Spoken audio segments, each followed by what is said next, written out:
previously on the keys of time. We now have the keys that are necessary to start to systematically unveil the Bible's chronology. The first two keys revealed the divinely ordained blueprint or framework for time, which governs the progression of God's plan. Keys 1 and 2 basically say that the blueprint is a week of 7 days of 1,000 years each. The next two keys resulted in the discovery of God's redemption chronology, which exists alongside the Bible's actual chronology. Key 3 says, at the end of every Jubilee cycle of 49 actual years, God adds a special 50th year of grace. This must be a measurement in the redemption chronology. Key 4 is the principle of unreckoned time, which says that God does not count times when his people's sin causes his plan of redemption to be suspended. This is convincingly revealed by the 479 completed years recorded in 1 Kings 6:1, which are 131 years short of the actual time. Now, the total times of servitude are also 131 years. So if they are subtracted from the total time, this gives exactly 479 years. The only alternative to this solution is to force the periods in Judges and Acts 13:20, which add up to 610 years, to fit into the 479 years of 1 Kings 6:1. This involves torturing the scriptures. On the other hand, when the key of redemption chronology with its unreckoned times is accepted, there is a perfect harmony of all the stated times. Again, this requires the existence of a separate redemption chronology in which the years out of fellowship are not counted. These latter keys define how time is reckoned on the redemption chronology. They are like counting the number of days of pay owed to an employee. Weekends are not reckoned because work is suspended then. That's key 4. But bank holidays, which are like jubilees, are added as extra days, even though no work was done. Hence they are days of grace. And this corresponds to key number 3. So whereas keys 1 and 2 define the structure of time that governs the redemption chronology, keys 3 and 4 tell us how redemption time, as counted by God, relates to actual time, as counted by man. This is important because the progression of time within God's overall blueprint is according to redemption time, not actual time.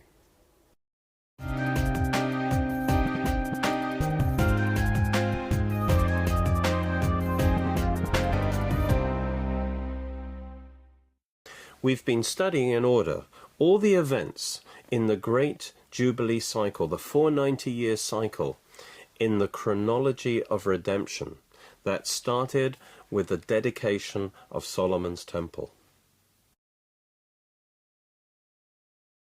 Now we are ready to see an amazing proof of the correctness and accuracy of this chronology of the Bible and of the validity of the 490-year redemption cycles. We are going to see that this cycle was actually 560 years long, but that 70 of those years are unreckoned years, and therefore we get the perfect 490 years, a Great Jubilee cycle. You see, if you count the total number of years from the start of this cycle, either by adding the individual years of all the different kings, or by using the longer periods that we've seen, then you get 560 years.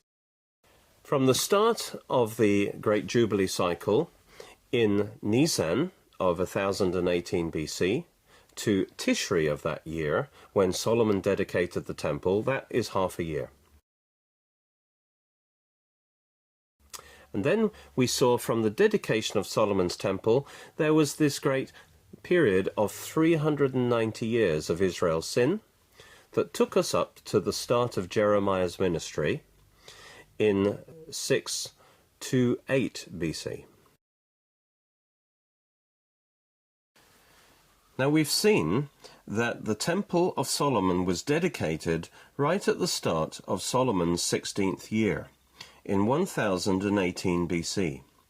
It was dedicated at the Feast of Tabernacles in the 7th month, and Solomon's regnal year was a Tishri year, which means that the year started in Tishri, which is the first day of the 7th month. So Solomon's temple was dedicated right at the start of Solomon's 16th year, and this is when the 390 years began.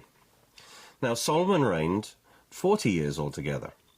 So the remaining time from the start of his 16th year to his 40th year is 25 years.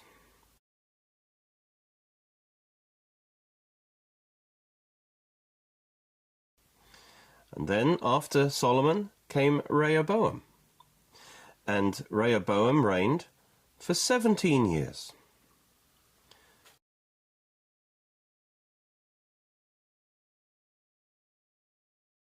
And he was followed by his son Abijah, who reigned for only 3 years.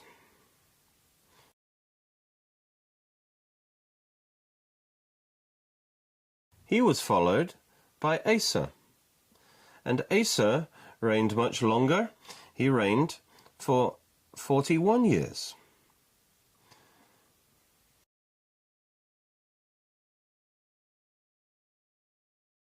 And at this time, Jehoshaphat came to the throne. And Jehoshaphat had a sole reign of 22 years.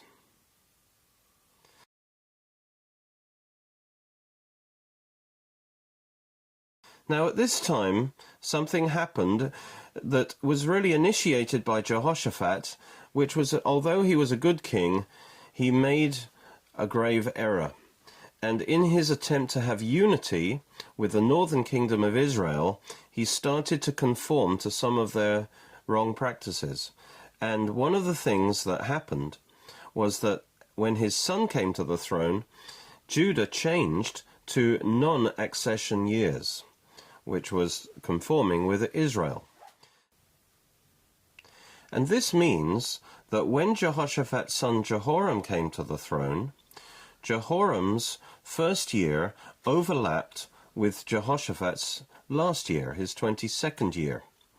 And so, in this way of reckoning the time, although it says that Jehoram reigned 8 years, actually his first year overlapped with Jehoshaphat's last year, and so the actual time Jehoram reigned was 7 years. So we are counting it as 7 years.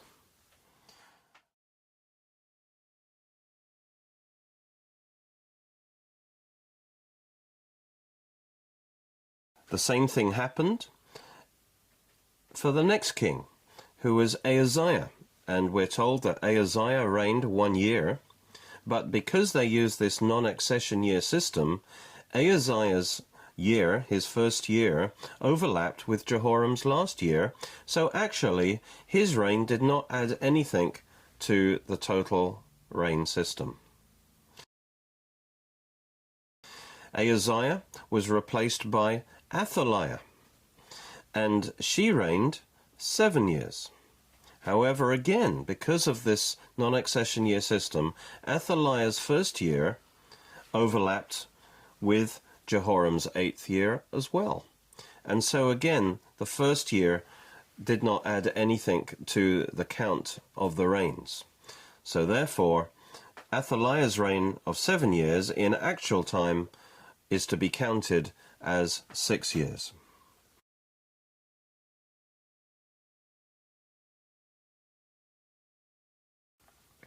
Athaliah was then replaced by Joash, and we're told that Joash reigned for 40 years.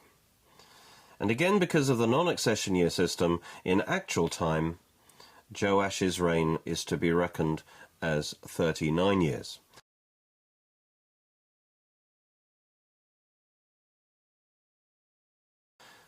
The next king that came to the throne was Amaziah. But at this point, we saw that Judah changed back now to the accession year system. So, when we are told that Amaziah reigned 29 years, it was actually 29 years, because it's on the accession year system.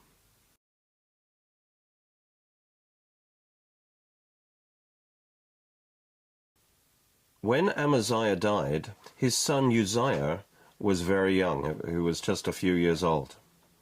And because only a king of Judah could sit on the throne, it was not possible for anyone else to sit on the throne. And so there was an interregnum for 13 years, until Uzziah was old enough, until he reached the age of 16, and then he was put on the throne. And so there's an interregnum there of 13 years before Uzziah becomes king.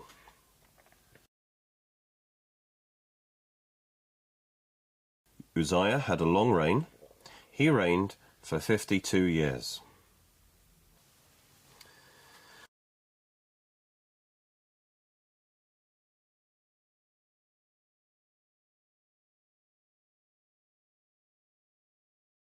After Uzziah reigned for 52 years, his son Jotham took the throne. And we saw in the book of Kings that he reigned for at least 20 years. By adding up all the reigns of the kings, from the dedication of Solomon's temple, there was this great period of 390 years of Israel's sin that took us up to the start of Jeremiah's ministry. The only small unknown that we met was the exact length of Jotham's reign. We determined that it was at least 20 years. However, adding up all the other reigns, except Jotham's, gives us 368 years, which is 22 years short of the 390 years. So Jotham reigned 22 years.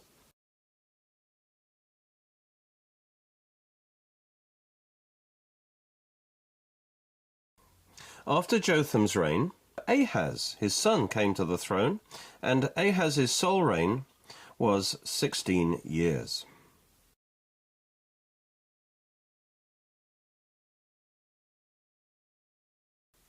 After Ahaz came Hezekiah. Hezekiah reigned for 29 years, and during the time of Hezekiah is when the northern kingdom of Israel went into captivity through Assyria. After Hezekiah, Manasseh came to the throne, and Manasseh reigned for 55 years.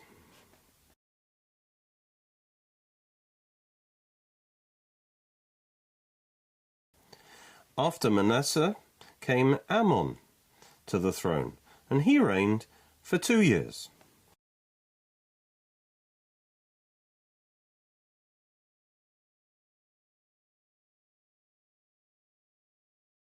And finally, we come to the reign of King Josiah. We saw that the 390 years ends at the close of the 12th year of Josiah, because at the opening of the 13th year is when the 40 years of Judah's sin began, with the prophesying of Jeremiah, giving the final warning. And so the final entry of our total is the first 12 years of Josiah.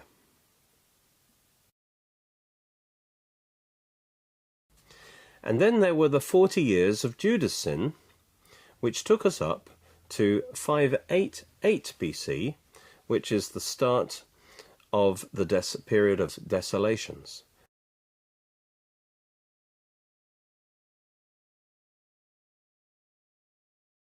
King Josiah reigned for 31 years.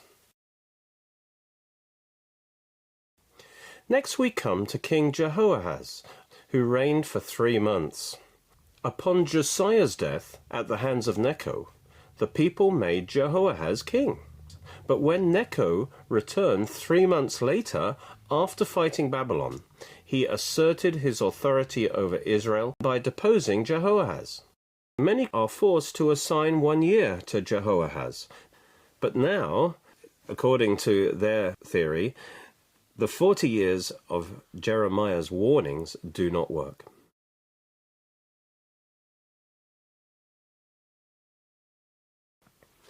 Next we come to King Jehoiakim, who reigned for 11 years. It seems that he surrendered and was put in chains in order to take him to Babylon, which was a journey of a few months.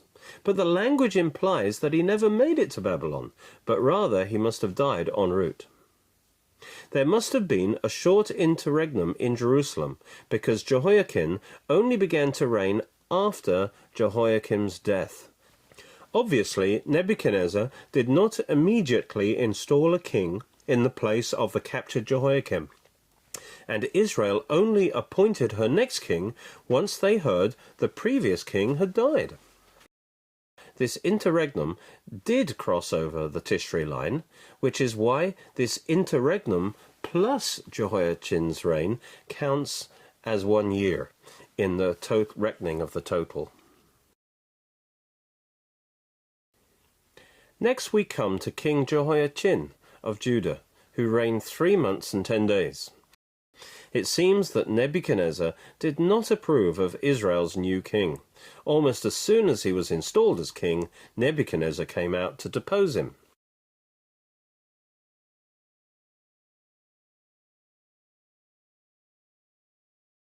King Nebuchadnezzar summoned Jehoiachin and took him to Babylon, and made Zedekiah, Jehoiakim's brother, king over Judah and Jerusalem. Zedekiah reigned 11 years in Jerusalem.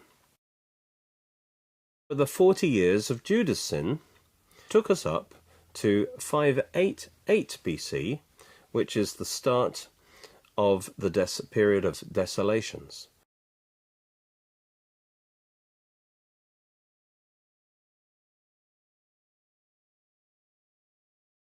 And then, of course, we have the 70 years of the desolations, which take us to 518 BC.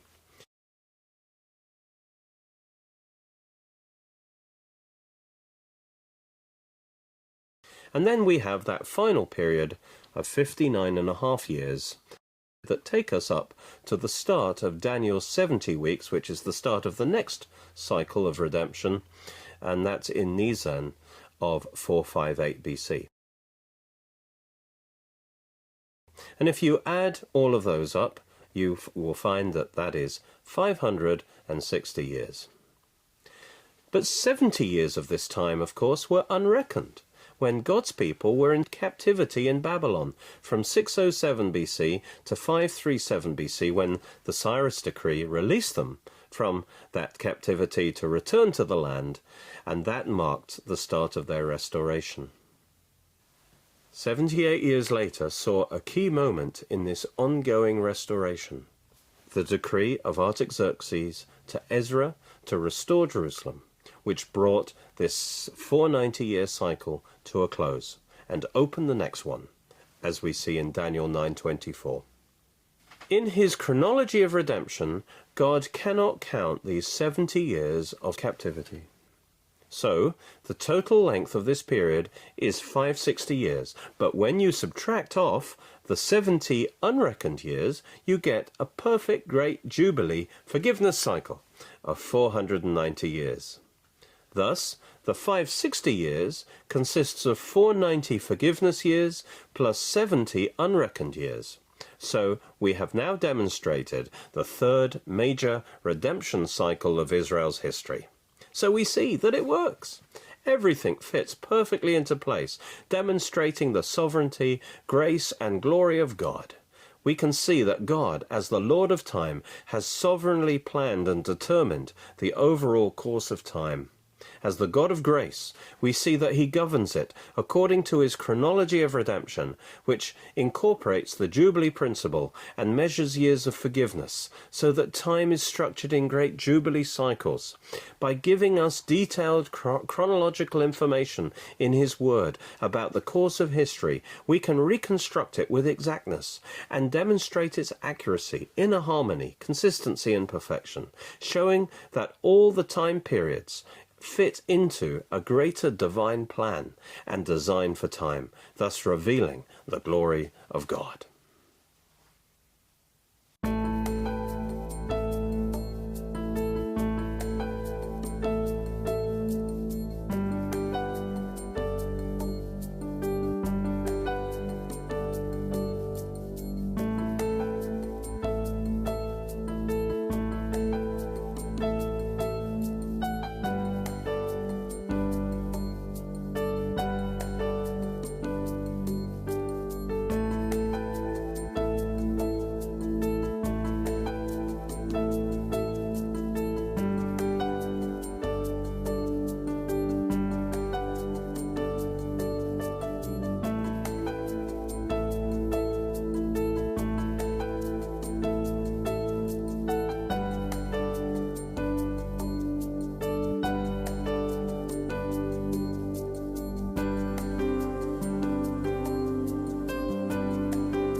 I'm Derek Walker. I'm the pastor of the Oxford Bible Church.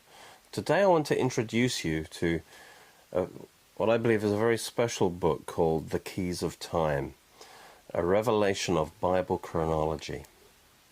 This book will give you a thorough grounding in the exciting subject of Bible chronology, revealing the keys by which you can unlock the treasure chest of God's Word concerning its revelation of time.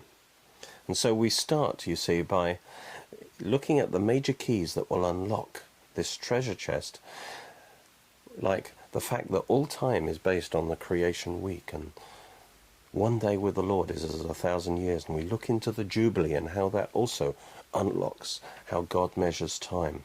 And we look at the principle of unreckoned time. And as we see the whole revelation of God in history and time fit together perfectly, we will get out of this, we'll get a revelation of the glory of God as the sovereign Lord of time, the God who is working out his purposes of grace in his perfect time, according to his redemption timetable. So through this book, God will impart to you a rich understanding of the times, giving you a fresh revelation of the special time in which we're now living near the end of the age. And it will prepare you for the momentous events that are just ahead, because we are living in the last days, and we need to understand the times that we're living in. We need to understand God's revelation of time in the Bible.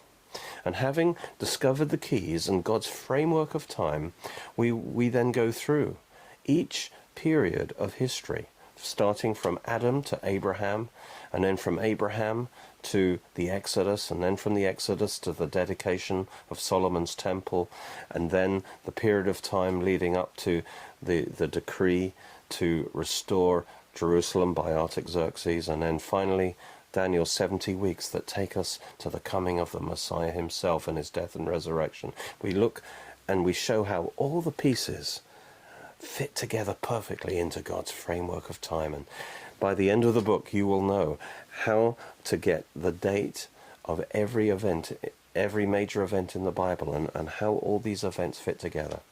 And so this will enrich your understanding of the whole Bible and how it all fits together perfectly. And there are DVDs that go with this book that will enhance your study of it.